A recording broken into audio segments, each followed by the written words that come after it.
함께 말씀을 찾아봅니다. 우리 민수기 27장입니다. 오늘 민수기를 좀 마무리하겠습니다. 민수기 27장 1절부터 5절까지 말씀. 민수기 27장 1절부터 5절까지 말씀.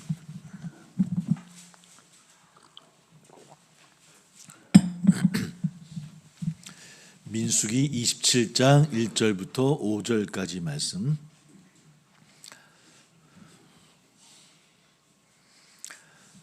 같이 함께 봉독합니다. 시작. 요셉의 아들 므낫세 종속들에게 므낫세의 현손 마길의 증손 길르앗의 손자 헤벨의 아들 슬로브앗의 딸들이 찾아왔으니 그의 딸들의 이름은 말라와 노아와 호글라와 밀가와 디르사라. 그들이 회막문에서 모세와 제사장 엘르아살과 지휘관들과 온 회중 앞에 서서 이르되 우리 아버지가 광야에서 죽었으니 여호와를 거슬러 모인 고라의 무리에 들지 아니하고 자기 죄로 죽었고 아들이 없나이다. 어찌하여 아들이 없다고 우리 아버지의 이름이 그의 종족 중에서 삭제되리이까. 우리 아버지의 형제 중에서 우리에게 기업을 주소서 하매 모세가 그 사연을 여호와께 아뢰니라. 아멘. 민수기를 오늘 나머지 27장부터 36장까지인데 오늘 말씀으로 좀 마무리를 해볼까 합니다. 이제 민수기는 처음에 이제 인구를 계수하는 그 일로 시작되어집니다. 그러니까 인구를 계수한다고 하는 것은 광야 생활을 준비하는 겁니다. 인구에 맞게 어떻게 준비할 것인가에 대한 그런 준비를 하고 있는. 그리고 40년이 지나고 나서 그리고 이제 민수기가 대체 어떻게 끝내는가? 뭐 이런 사실 궁금증이 있습니다. 그죠? 보통 26장까지가 그 광야의 이야기를 다루고 있고요.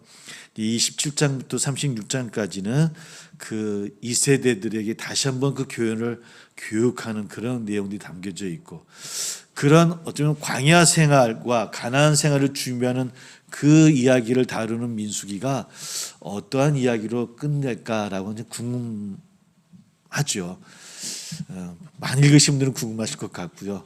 많이 읽지 못하신 분들은 궁금하지 않을 것 같고요. 그런데 사실은 좀 뜬금맞은 그런 이야기로 사실은 마무리되어집니다. 보통은 이제 슬로브앗의 딸들의 이야기, 그러니까 27장 초반에도 슬로브앗의 딸들의 이야기가 나오고 있고요. 36장 마지막 장에도 이 딸들의 이야기로 민수기는 마무리가 되어져요. 왜 마지막에 이 이야기로 끝냈을까? 민수기는 광야와 가나안을 준비하는 굉장히 중요한, 거기 안에는 율법의 이야기들, 어떻게 그들이 하나님의 백성으로 살아갈 것인가에 대한 제사, 또 여러 가지 하나님 앞에 드려지는 성막의 이야기들이 담겨져 있는, 어떻게 보면 좀 딱딱하지만 그러나 정말 중요한 이야기인데, 근데 그 마무리 이야기는 이 슬로브앗의 딸들의 이야기로, 므낫세 지파의 후손이거든요. 이 딸들의 이야기로 마무리를 하고 있나? 대체 무엇을 우리에게 주는 교훈일까? 이것을 하나님의 말씀은 어떻게 우리에게 전해주시는 건가 한번 살펴보면서 이 민수기를 한번 마무리를 해보려고 합니다.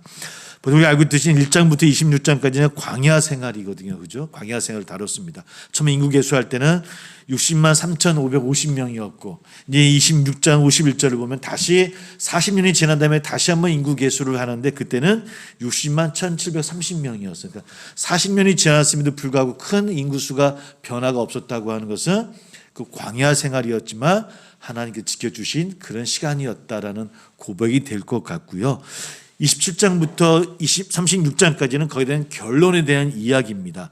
그러니까 광야 세대도 마찬가지로 그 2세대가 어떻게 생활해야 될 것인가, 또 가나안 들어가서는 또 어떻게 그들이 하나님 앞에 설 것인가에 대한 이야기가 담겨진 내용들이 27장부터 36장까지의 내용이더라는 거죠.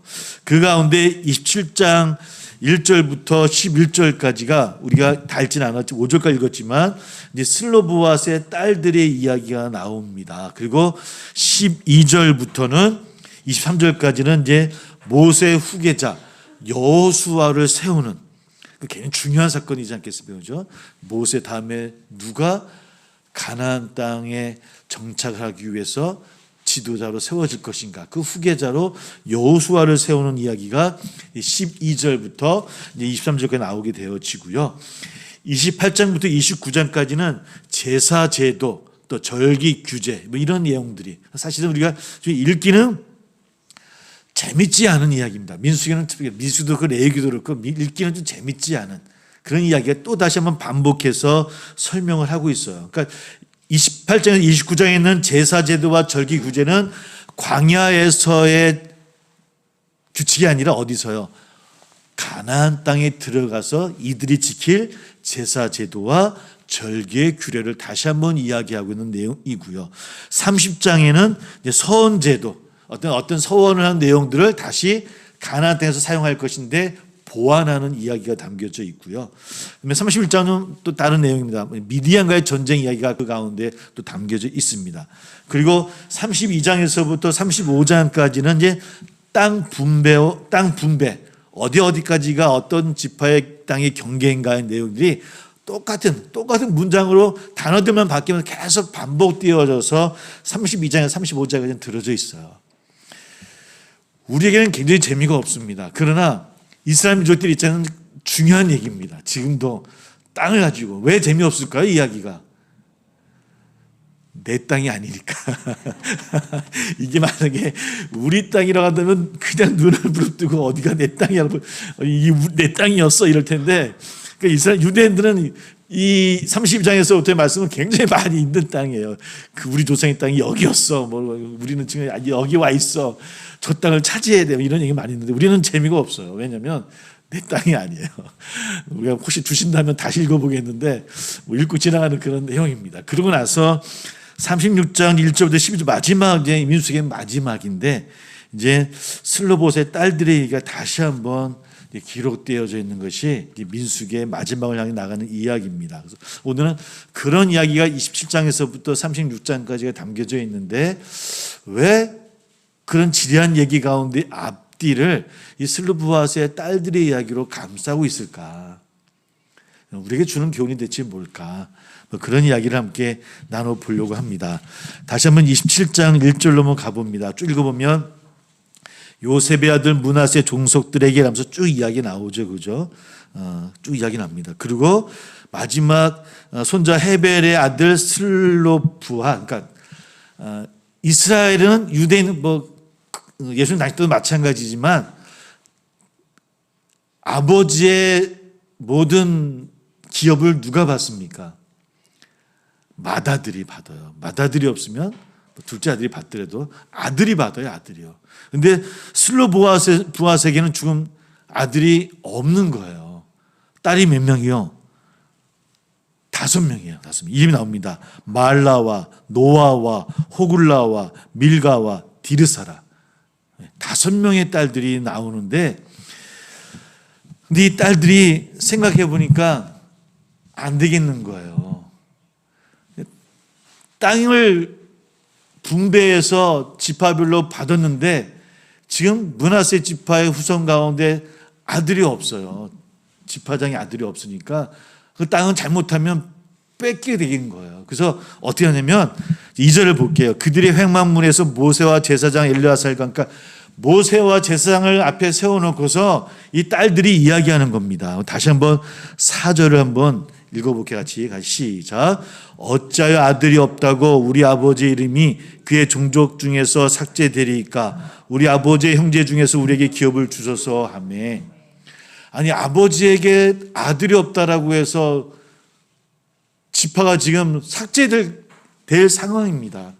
우리가 거할 곳이 없게 됐습니다. 이거 좀 안 됩니다. 이 땅을 누구에게? 우리 아들이요? 딸들이에요. 딸들이 지금 어떻게 보면 그들이 갖고 있었던 관습 율법 이런 거에 대해서 지금 하나님 앞에 모세와 그 지도자들 앞에서 이거 고쳐주셔야 수정해 주세요. 아니면 이거 우리 종족 우리 못 살게 됩니다라고 이야기를 하는 거예요.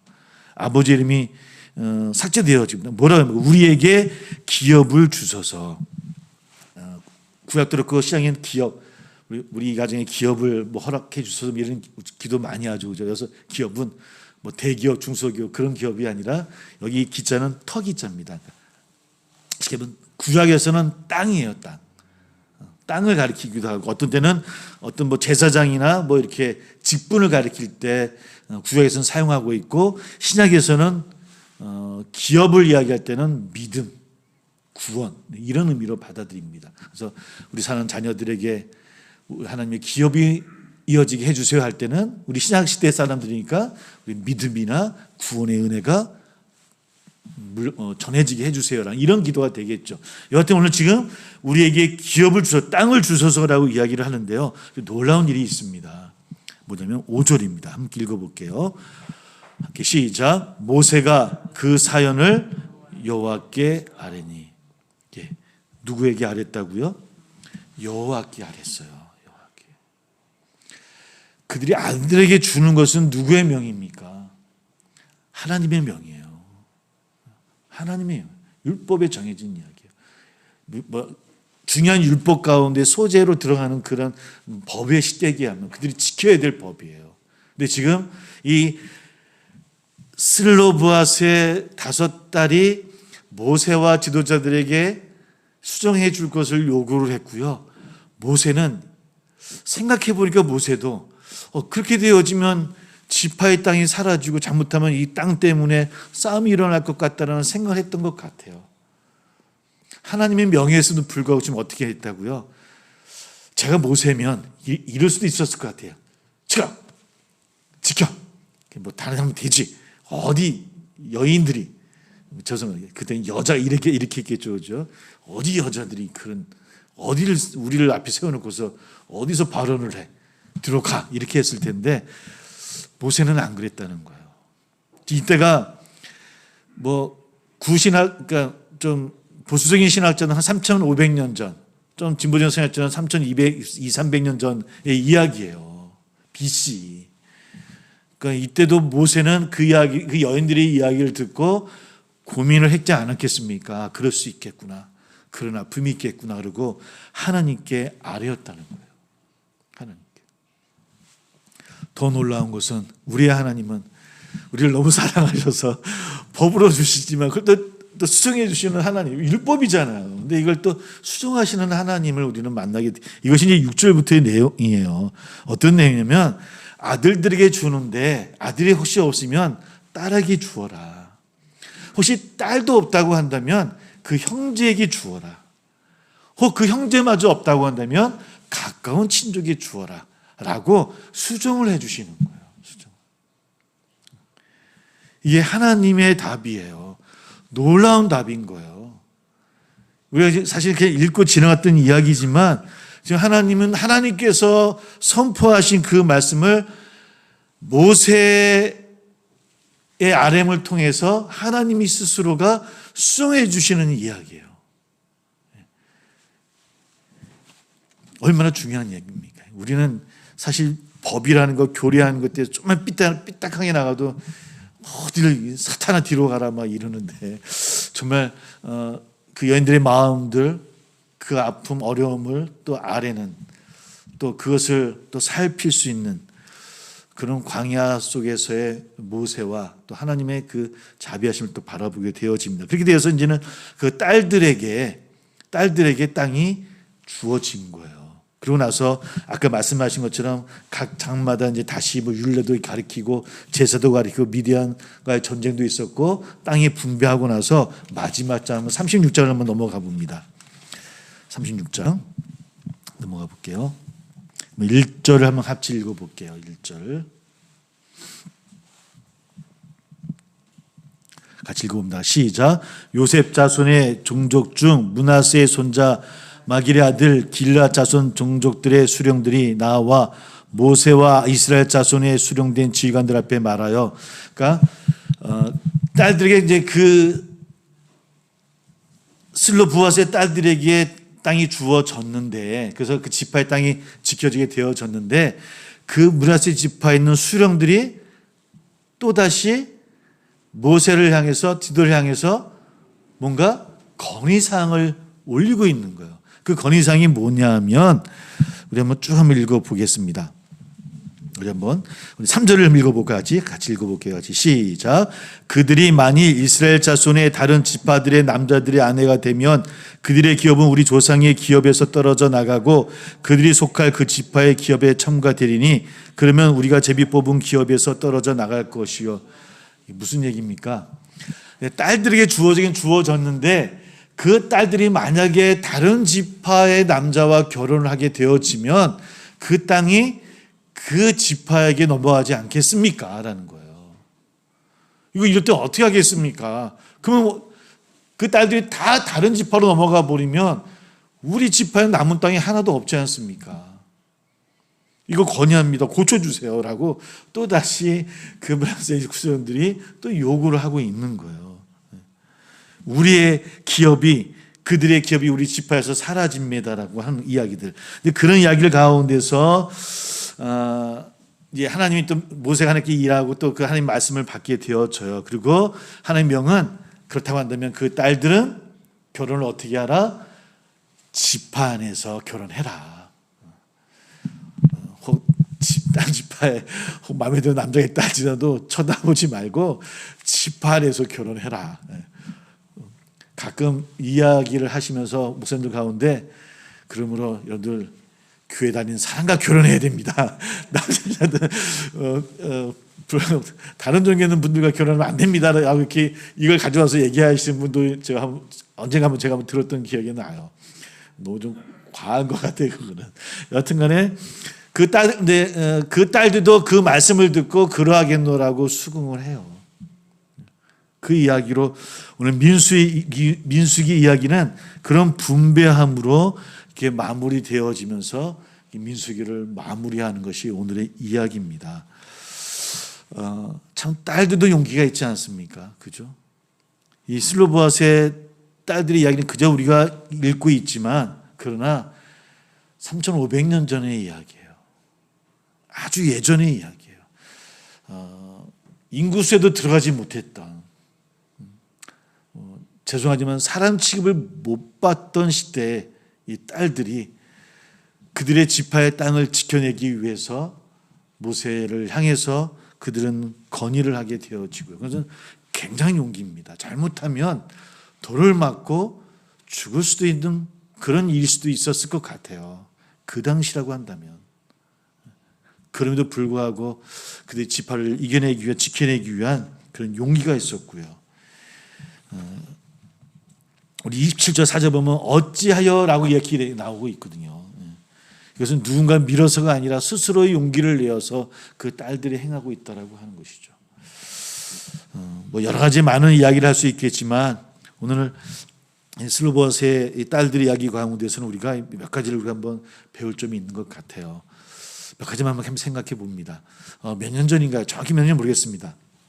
우리나라에도 제사제도 때문에 이제 재판이 있었던 것이 기억이 나요. 그것이 뭐였냐면 이제 장자 아들이 돌아가셨고 그 다음에 아마 딸들이셨던 것 같아요. 그리고 나서 이제 또 차남 아들이 있었고, 근데 그 딸들이 그것에 대해서 법원에 이야기를 올린 거예요.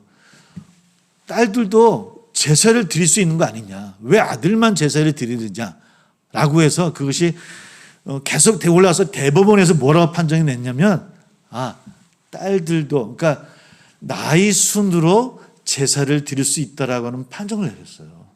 한국에서요. 지금은 뭐 올해는 막 그 성균관에서 막 신문에 기사 나지 않았습니까?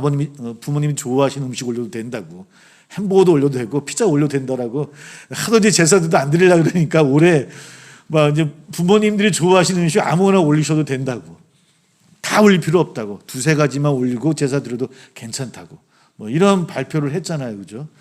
근데 사실 몇 년 전에 그럴 때가 아니기는 있지만 그 몇 년 전에 이제 그런 발표가 대법원을 통해서 판결이 났어요. 나이 순으로 제사를 모셔도 된다. 그러니까 내가 딸이라 하더라도 왜 이게 중요했을까요? 그때는 제가 생각에는 재산의 문제였을 것 같아요. 아마 제사를 든다고 하면 재산의 문제였을 것이고 아마 이런 재산의 문제 때문에 막 싸우시다가 이걸 아마 법정에 올라오게 되어졌는데 여하튼간에 법정에서는 딸들도 제사를 모실 수 있다라고 하는 우리 한국 대법원에서 판결이 냈더라는 겁니다. 뭐 우리 그래서 제사 드리는 얘기가 아니고요. 지금도 이게 어려운 시대잖아요. 그만큼 그죠? 지금도 어려운 시대인데 이 시대에 그들의 용기가 얼마나 컸는가. 또 오늘 말씀드린 우리가 또 기억해야 될 것은 모세와 지도자들의 그 경청함과 수용을 했다는 거죠. 그 이야기를 업신여기고 무시한 것이 아니라 잘 들었어요. 잘 듣고 어떻게 하는 것이 백성들을 위하고, 그러니까 원칙대로 하는 게 중요하긴 하겠죠. 우리가 많이 이야기하는 게 늘 원칙대로 하는 얘기를 많이 해요. 저도 어떤 회의를 참석하면 원칙을 얘기해요. 그것이 하나님의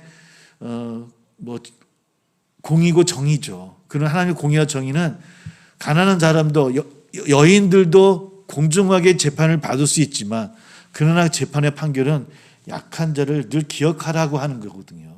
이것이 성경에서 이야기하는 공의와 정의예요. 오늘 모세도 지도자들도 그런 마음이었을 것 같아요. 원칙으로 따지면 여인들이 그 이야기를 할 수는 없어요. 여인들이 물려받지 못해요. 그러나 그들의 마음속에 그런 공의함과 정의의 마음들이 들어섰을 것이고, 그 마음을 하나님께 아뢰고요. 그 아뢰는 그 말을 하나님은 경청하셔서 하나님의 공의로 이야기해 주신 것은 아닌가. 우리 그럴 때 많지 않습니까? 저도 이제 저보다 연세 되신 우리 계셔서 죄송하지만, 저도 이제 우리 아이들에게 얘기할 때마다 뭐가 늘 꼰대라는 소리를 많이 듣는 이유가 뭘까 생각해 보면 원칙이 있어요. 이 원칙을 벗어나면 안 돼. 허락 못 해. 근데 꼭 그 뒤에서 우리 아이들이 엄마를 통해서 꼰대라는 소리를 꼭 해줘요. 이게 아빠가 꼰대라고, 말이 안 통한다고. 그래도 안 돼. 이게 뭐 저의 마음이거든요. 오늘 이 말씀 보니까 예전에 그 위대했던 모세는 그러지 않았던 것 같아요. 그래도 그 여인들의 마음, 지파의 마음, 백성들의 마음을 읽었고, 그것을 경청하고 또 함께 기도하고 하나님께 아뢰므로 수용했던 모습을 보게 되어집니다. 거기만 끝난 것이 아니고요. 들은 걸로 끝난 게 아니고요. 가끔 목사들이 그런 게 있어요. 성도들이 가끔 목사님 이런 게 해야 되지 않겠습니까? 이런 게 좋은 것 같은 이러면 목사님들이, 저도 마찬가지죠. 아, 그렇군요. 기도해 보겠습니다. 그러고는 안 해요. 저도 그런 게 있는 것 같아요. 막 이렇게 권사님들이나 지사님들이 목사님 이런 게 더 좋을 것 같은데요. 그러네요. 그게 좋네요. 저도 기도해보고 더 할게요. 그러면 10가지 중에 9가지는 안 했던 것 같아요. 제 마음속에. 듣긴 듣는데, 근데 실행에는 안 옮겨요. 근데 오늘 모세도 그랬고 하나님께서 수용하셔요. 그래, 딸들에게도 가자. 딸들에게 안 되면 형제에게 주고, 형제 안 되면 친족에게도 땅을 줘. 어떻게 든간에 불합리하지 아니하도록 누구나 공평하게 땅을 분배받을 수 있도록 그렇게 행해라 라고 하는 것이 하나님의 그런 우리를 위하시는 하나님의 그 마음이 아닐까라는 그런 생각을 하게 되어져요. 넌 틀려라는 마음보다는 마찬가지로 우리 교회의 정관이나 규약도 마찬가지입니다. 필요할 때는 늘 수정할 수 있는 거예요. 시대에 따라서 또 어떤 지역에 따라서 수정하고 보완해서 더 훌륭한 것으로 만들어져 가야 되는 것이 공동체의 모습이 아닐까. 근데 이러한 것들을 그냥 말로만 했던 것이 아니라 공정한 절차를 거쳐서 다 이루더라는 거예요. 그래서 모든 사람들이 다 알아듣도록. 이것이 모세가 함께했던 이 광야 공동체가 무너지지 않았던 이유였던 것 같아요. 모세 스스로 혼자만 자기의 욕심으로 모든 걸 이뤘던 것이 아니라 꼭 장로들과 함께 공정한 절차를 통해서 모든 사람들의 의견을 수렴하고 함께 이야기를 나누고 기도하고 하나님의 허락하신 가운데 그 공동체가 앞으로 전진할 수 있었던 이유라고 하는 겁니다. 공정한 절차. 우리에게도 필요합니다. 특별히 우리 교회 공동체가 꼭 필요한 것이고요. 이런 모습들, 또 그런 절차가 있었다고 한다면 이스라엘 백성들은 그 절차를 믿고 순종하는 것. 이것이 광야 공동체의 모습이었고요. 저는 지금 교회 공동체도 이런 모습이어야 되겠구나. 이것이 각 전도에도 마찬가지고요. 작은 가정은 참 어렵긴 하지만 가장 특별히 우리 한국 가정은 이 가장의 무게로 모든 게 끌고 나가는 할 수 있다고 한다면 우리 가정들도 그런 회의를 또 통해서 서로 이야기 나누고 이런 모습들이 있다고 하면 더 좋지 않을까. 오늘 슬로보아스의 딸들의 이야기를 살펴봤습니다. 사실은 저도 눈여겨보지 아니하고 지나갔던 이야기이긴 하지만 말씀을 보는 것 가운데 왜 이 이야기로 민수기는 왜 마무리됐을까? 이 가운데는 광야 모세의 공동체의 정체성이 그려져 있는 것 같고요. 거기 안에는 하나님이 그들과 함께 하셨던 그 따뜻한 마음도 분명히 있었던 것 같고요. 또 그 지도자들의 리더십을 통해서 또 많은 백성들은 순종하고 함께 걸어갔던 그들이었기에 그들은 가나안으로 그 1세대들은 들어가지 못했지만 여호수아를 통한 그 2세대가 가나안으로 들어갈 수 있었던 것은 아닐까. 오늘 우리도 이 슬로브아스의 딸들의 용기가 우리 안에 있기를 소망합니다. 모세와 그 지도자들처럼 늘 경청하고 수용하고 늘 하나님께 묻고 또 그것을 실천에 옮길 수 있는 결단의 용기가 있었으면 참 좋겠고요. 또 위에서 늘 기도해 주시고요. 그런 마음으로 함께 하나님의 광야의 길을 함께 걸어나가는 저나 우리 모두가 다 되기를 주의 이름으로 축복합니다.